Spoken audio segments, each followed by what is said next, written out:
자, 다음으로 이제 두 번째 질문을 한번 보도록 하겠습니다. 자, 협업을 통해서 문제를 해결해 본 경험과 그 과정에서 느꼈던 본인의 성격의 단점, 그리고 이를 극복하기 위한 노력을 말씀해 주세요 라고 해서 600자로 작성하게끔 되어 있죠.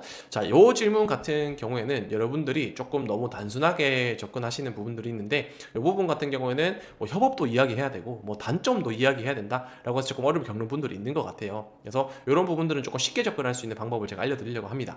자, 일단은 이 질문에서 제일 중요한 부분들은 단점에 대한 재정의를 좀 해보시는 게 필요해요. 여러분들이 단점이라고 하면은 뭔가 나의 성격의 단점을 먼저 좀 제시를 해야 되나? 이런 걱정을 또 하시는 분들이 있고, 단점을 어떤 식으로 제시를 해야 될까에 대한 부분들을 이 소재에서 많이 힘들어 하십니다. 그래서 제가 이제 컨설팅 할 때도 그렇고, 이제 조금 뭐 이렇게 자기소개서 쓰기 전에 한번 좀 봐주셨으면 좋겠다 이렇게 해서 좀 넘겨주신 분들 보니까 되게 조금 협업이나 이런 단점이라는 부분들을 구체적으로 제시하지 않는 분들이 있으시더라고요. 그렇다 보니까 이런 부분에서 좀 어려움을 겪으시는 것 같아서 제가 이런 작성 가이드를 조금 드리려고 합니다. 그리고 협업이 또 명확하게 드러나야 되는 부분들이 있다라는 거고요. 그래서 이런 부분들에 있어서 여러분들이 좀 알려드리고 싶은 거는, 첫 번째로 제일 중요한 것 같은 경우에는 여기에서 좀 기본적인 전제가 협업이 돼야 된다는 부분으로 말씀드릴 수가 있겠습니다. 여러분들 자기소개서를 쓰다 보면은 뭔가 이 자기소개서가 이게 협업인지 아니면 내가 뭔가 잘한 것들을 이렇게 표출해주고 싶은 건지 좀 모호한 영역들이 있어요.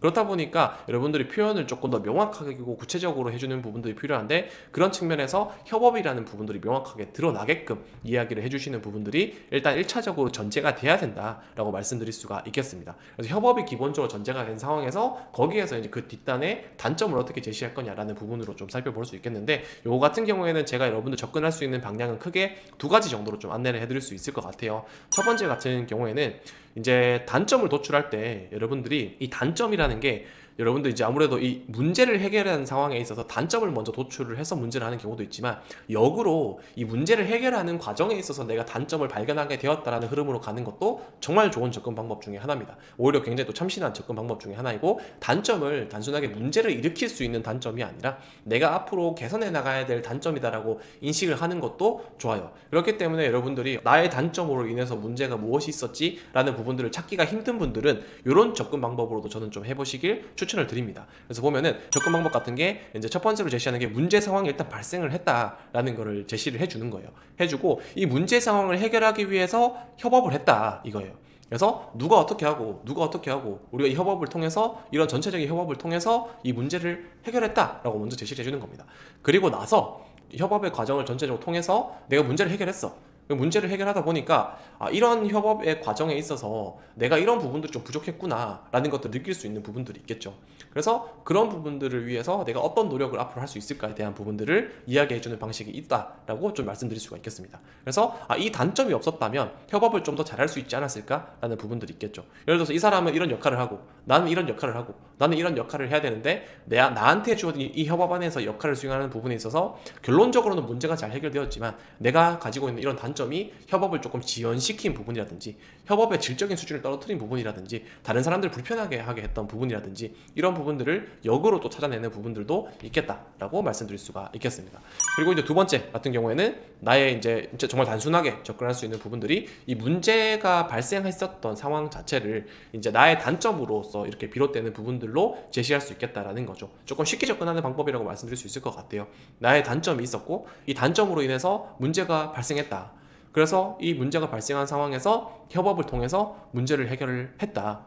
그래서 나는 내 단점으로 이런 문제가 생겼기 때문에 이 단점을 해결하기 위해서 노력하는 게 필요하기 때문에 이런 극복을 위한 노력을 했다라는 부분으로 얘기를 해줄 수가 있겠죠. 그래서 앞으로 같은 문제를 발생시키지 않기 위해서 나는 극복해야 될 단점이 무엇일까라는 부분으로 이야기를 해줄 수가 있겠습니다. 그래서 이건 어떻게 보면은 내 단점으로 인한 사례에 집중하는 부분이다라고 할 수가 있겠죠. 그래서 이렇게 보면은 1번이 쉬운 분이 있고 2번이 쉬운 분들이 있을 거예요. 그래서 본인한테 쉬운 어떤 접근 방법이 뭔지에 대해서 좀 생각을 해가시면서 접근해 보시면 좋을 것 같다라는 거고요. 물론 이게 뭐 100% 정답은 아닙니다. 여러분들이 생각했을 때 직관적으로 문제 상황과 협업과 나의 단점이 드러날 수 있는 경험이 있다면 그걸 가지고 제시하는 것도 좋아요. 네, 요거는 제가 조금 더 여러분들한테 인사이트를 드리기 위한 방법이다라고 보시면 될 것 같습니다. 자, 그랬을 때 예시를 한번 간단하게 보면, 다양한 생산 현장에서 발생하는 트러블 슈팅을 위해서는 문제 상황에 대한 다각적인 원인 분석이 필요하며, 이를 위해서는 구성원들과의 공유적인 협업이 필수적이라고 생각합니다. 생산 현장의 이슈는 기술자 및 생산 공정 기술적 측면 등 다양한 면에서 오류가 발생하기 때문입니다 라고 또 이야기를 해줄 수가 있겠죠. 첫 문장에서 이제 요거는 설명을 드리자면 그렇습니다. 실제로 이런 협업이 중요한 이유, 그리고 그 협업 과정에 있어서 내가 발생시켰던 실수나 문제 이런 것들 자체가 어떤 다른 사람과의 업무적인 공유를 잘 안 했다라는 그런 단점이 있다라고 했을 때, 그런 측면에 있어서 이게 왜 중요하냐, 왜 이런 부분들이 필요하냐라는 부분들을 해석해주는 부분이 있다라고 할 수가 있겠죠. 생산 현장에서 발생하는 다양한 이슈들이 있는데, 결국에는 아까 말씀드렸던 것처럼 협업이라는 부분들이, 아까 제가 생산 현장에서 중요한 역량을 말씀드렸잖아요. 협업이라는 게 필요한 이유 중에 하나가 생산 현장에서 발생하는 다양한 문제들이 있는데, 그런 문제들을 해결하기 위해서 나 혼자서 해결하는 부분들도 있겠지만 다른 사람들과의 협업이나 커뮤니케이션을 통해서 해결해야 된다라는 거고, 그것들을 해석을 했을 때 공유적인 협업이 필요하고, 그게 이제 트러블을 슈팅하는 어떤 핵심적인 역량이다라고 할 수가 있겠죠. 그래서 그런 부분으로 집단지성으로 좀 문제를 겨냥한다라는 식으로 좀 이렇게 표현할 수 있는 부분들도 있겠다라고 보시면 될 것 같습니다. 그래서 이렇게 2번도 한번 간단하게 좀 예시를 살펴봤고요. 여러분들이 제시할 수 있는 나의 어떤 이런 단점이라는 것을 극복했을 때 얻을 수 있는 장점, 혹은 내가 이런 협업이라는 부분들에서 가지고 있는 나의 성격과 성향적인 태도적인 부분들, 이런 부분들이 협업을 어떻게 내가 원활하게 할 수 있는지, 그리고 그런 부분들이 생산 현장에서의 왜 중요한지, 협업적인 측면에서 그런 부분들을 명확하게 짚어주는 항목이 2번 항목이다라고 보시면 될 것 같습니다.